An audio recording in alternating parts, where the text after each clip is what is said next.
Thanks everybody for coming out to learn about Arelle. I'm Tom Wacha. I'm Director of Product Management at Workiva, but in my other hat, I am Product Manager for the Arelle open source platform as well. Herm Fischer, I'll let him introduce himself, but he's going to be helping me out with the presentation.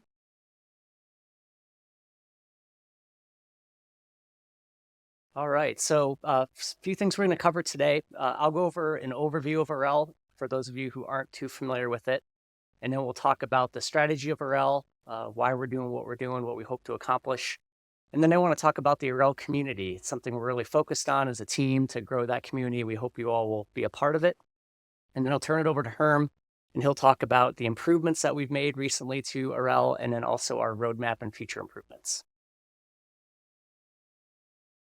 So a little bit about Arelle. Arelle was created in 2010, largely by Herm, to improve the accessibility and usability of XBRL in order to increase the worldwide adoption of the standard.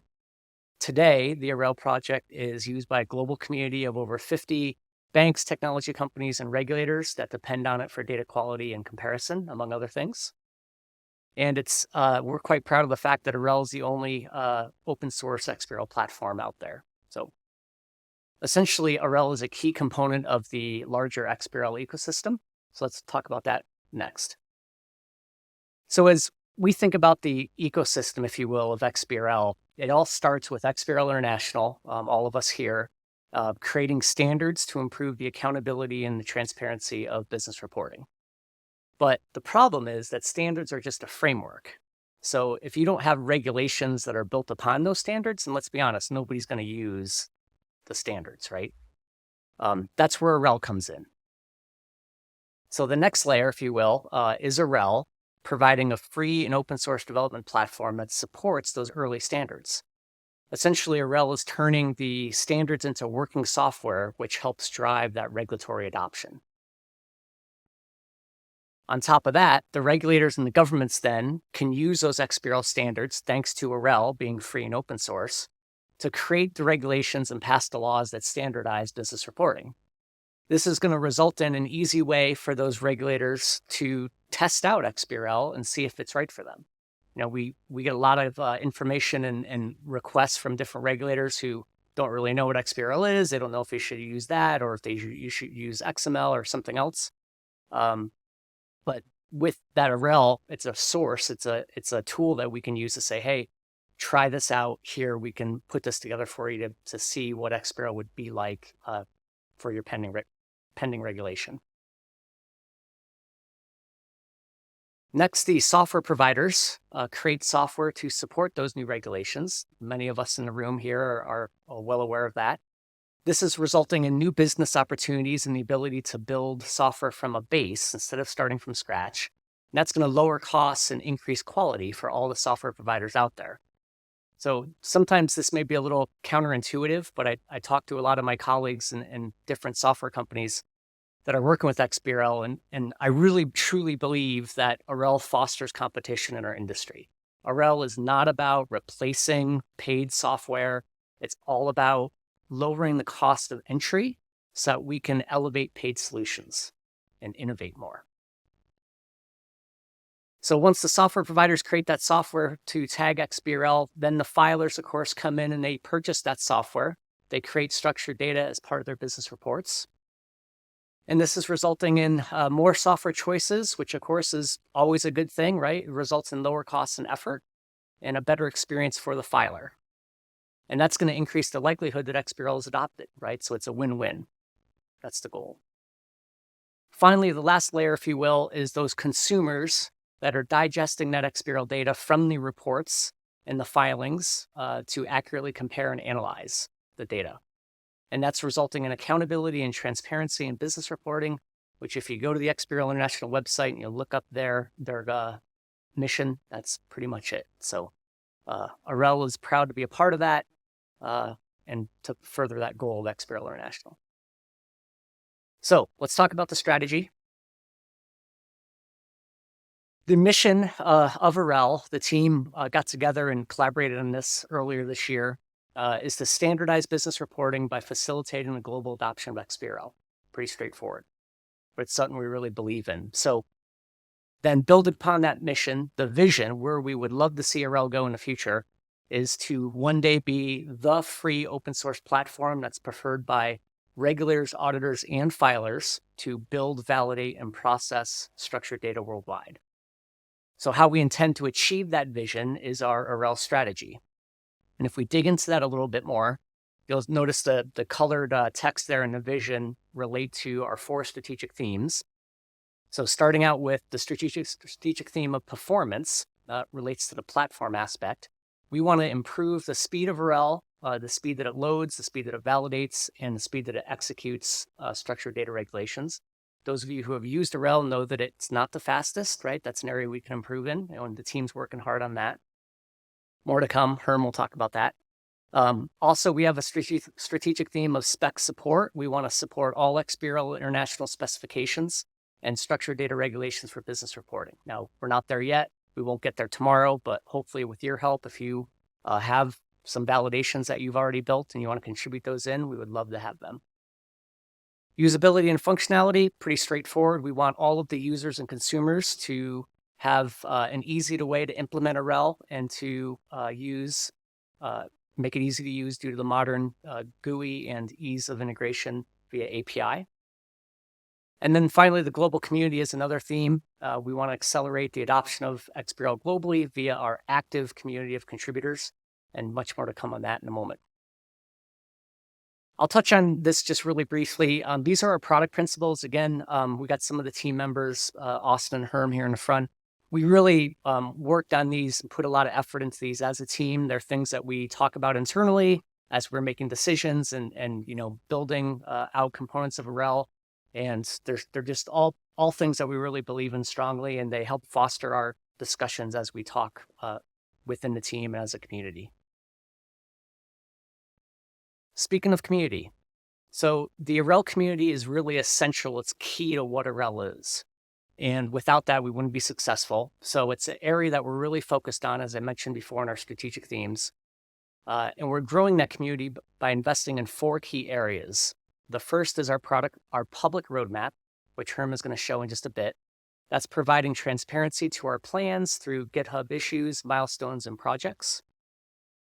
We're also working to build a public stand-up. We meet monthly, and it's open to the public. We discuss our plans, we answer questions, and we take feedback from the community.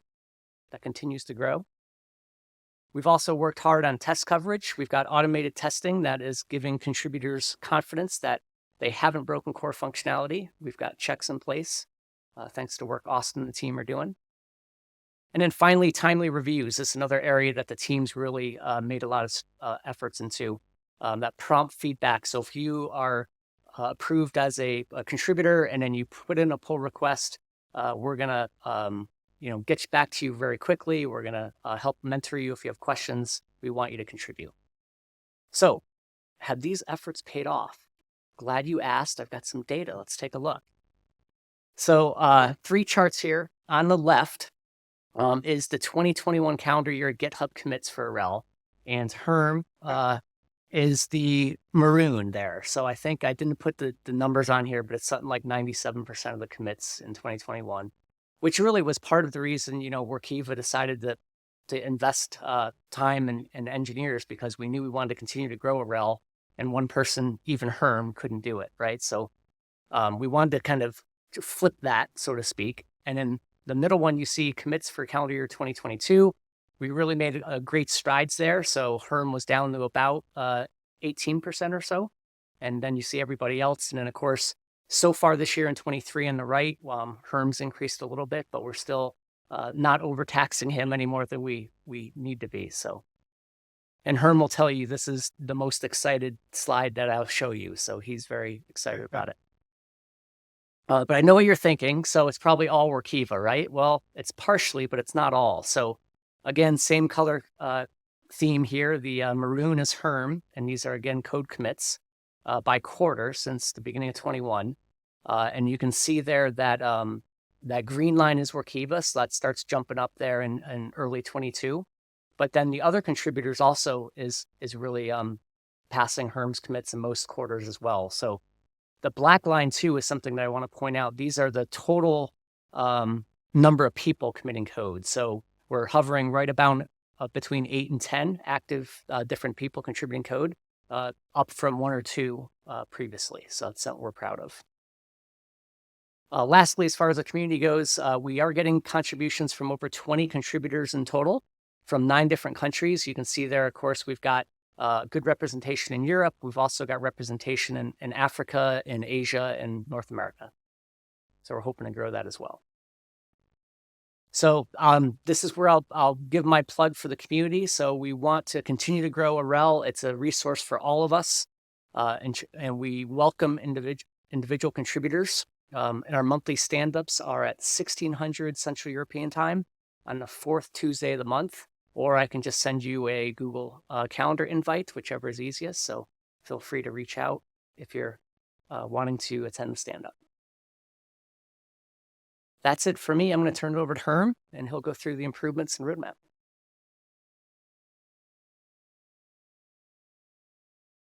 So I'm Herm Fischer. I've been involved with the XBRL stuff since, gosh knows how far back, about 2002, forever. And kind of today timeshare between doing spec work for the various committees. We've got lots of things you can volunteer for: open information model, new formulas, base spec, plenty of places to get stuck forever on technical details. But for the day job, I timeshare between supporting the Edgar team at SEC, which has been fast rolling out new taxonomies and new regulations, and the Arelle community through Workiva's stewardship now. So going through things that you can first see. If you run around the different booths here, you actually see the Arelle viewer embedded in a number of different products, which is, it's nice seeing that this open source stuff really works. The Apache open source agreement means you can stick this stuff in whatever. You don't have to come up with splash screens or sign away your firstborn child or anything else to use the open source software. The XBRL viewer was sponsored originally by Workiva. It's also the XBRL International's viewer on the filing repository of ESEF filings. It's been improved. It's been rebranded. The little arrow down at the lower right corner, it now has a Arelle logo. That actually helped in the SEC. When they saw Workiva, it was, well, we can't use a product that has a particular filer community, but if it has an open source name, then it might be possible for the future to actually use it.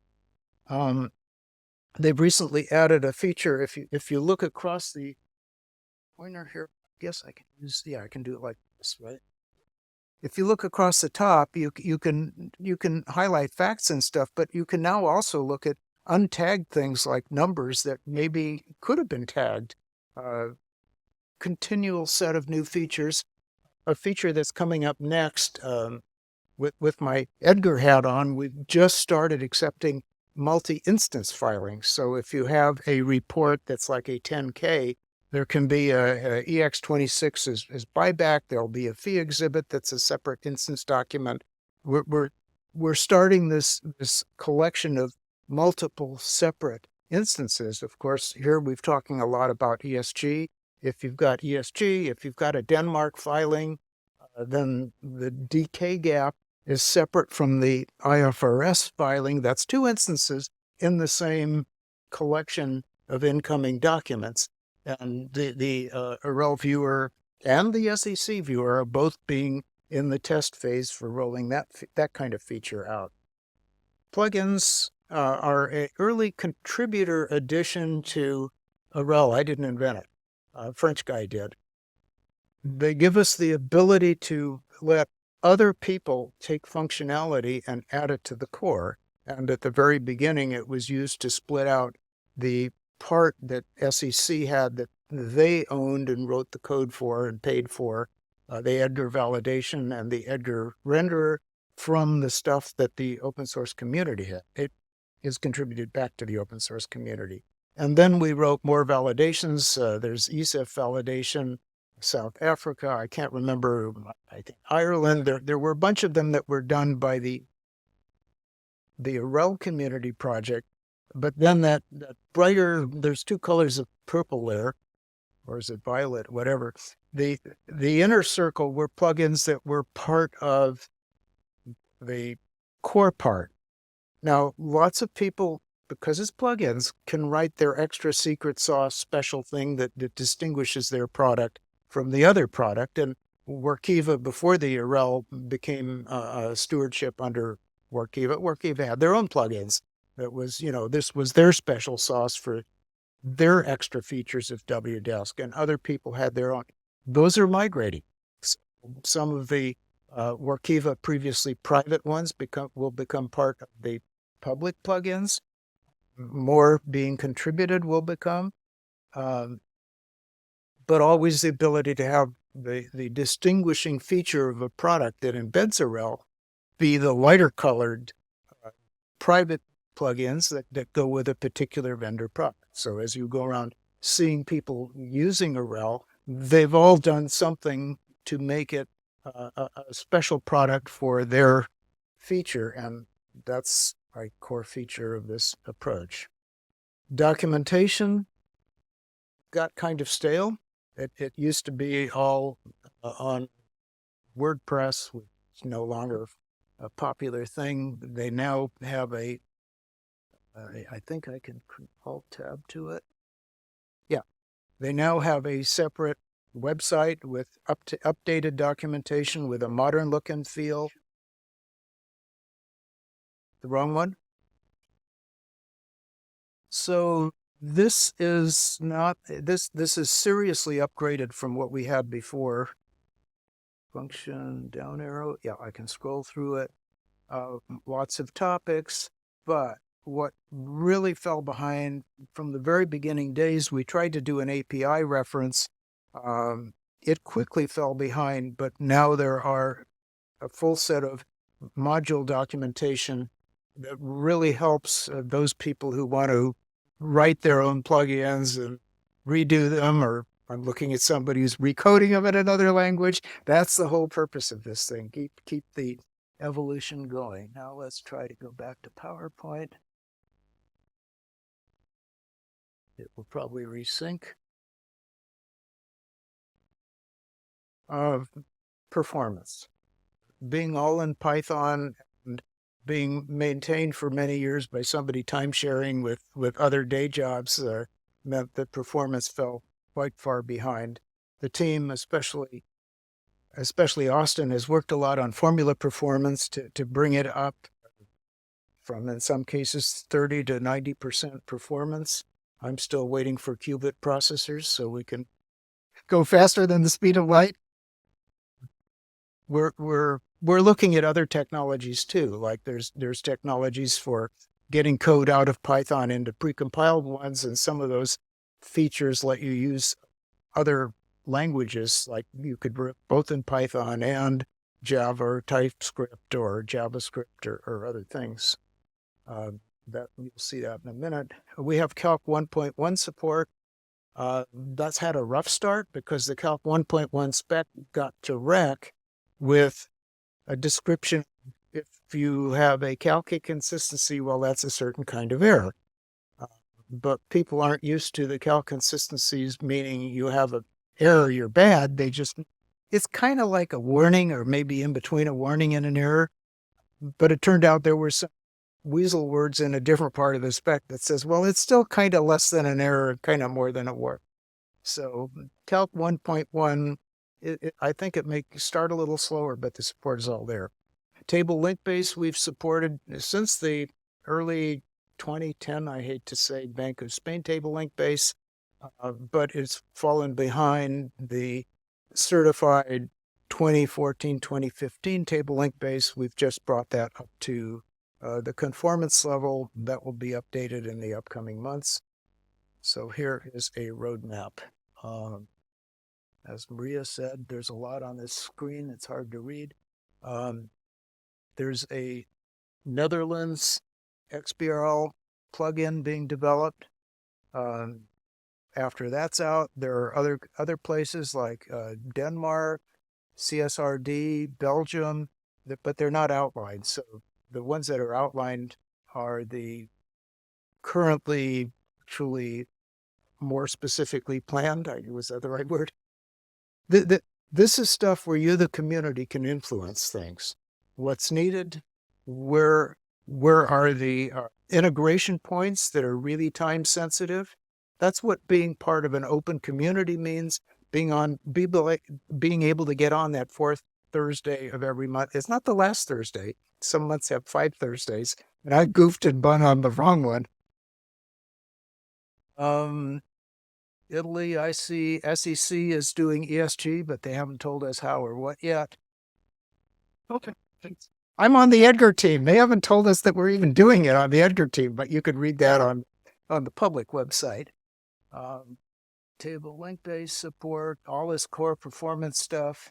Zool is a thing. These plugins like the SEC Edgar Filer manual plugin, they're all in Python. They were written before we knew about Zool.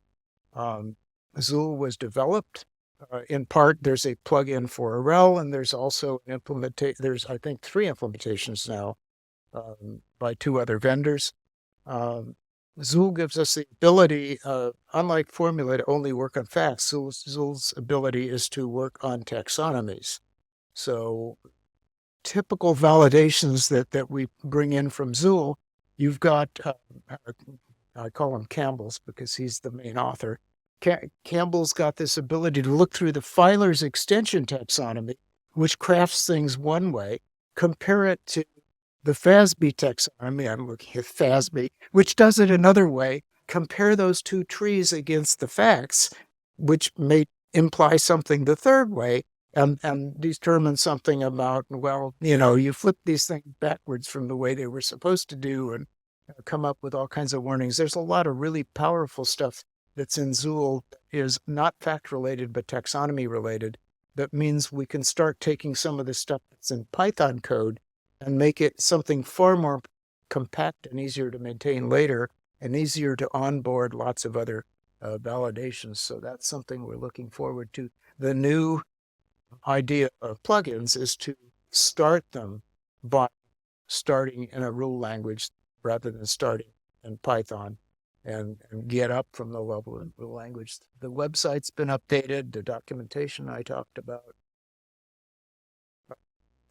Not on this chart because when we got together in our planning meeting, the UI is built on TK Inner, which is kind of creaky and old, and I didn't like it when we chose it, but it was the only one that had no license restrictions, and there was some really slick Python UIs, but they meant that when you weren't a researcher, everybody would have to pay money. No, forget it. I'll use the ugly one. This is on our planning, but lower in priority than getting the formula performance up to what you guys really need. Lower in priority than being able to quickly support the plugins for the different architectures, but that's what comes from being part of the planning process.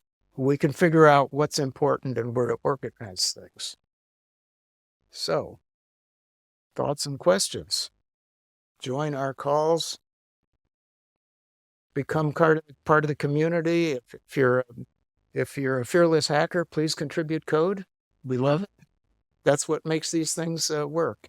Our model was going to be something like when we came up with this idea for Arelle, Walter Hampshire was the one who said you can't use a GNU license. You have to go find something that the lawyers are going to say it's okay to stick this thing in a product. And you don't have to tell anybody on the face of your thing where it came from. And we want everybody to be able to participate and know they're not going to get sued. Even if ownership changes or lawyers start popping up or whatever. So please participate. Any questions? Got time for a couple of questions. No, just send code. Send code. Just say Yeah.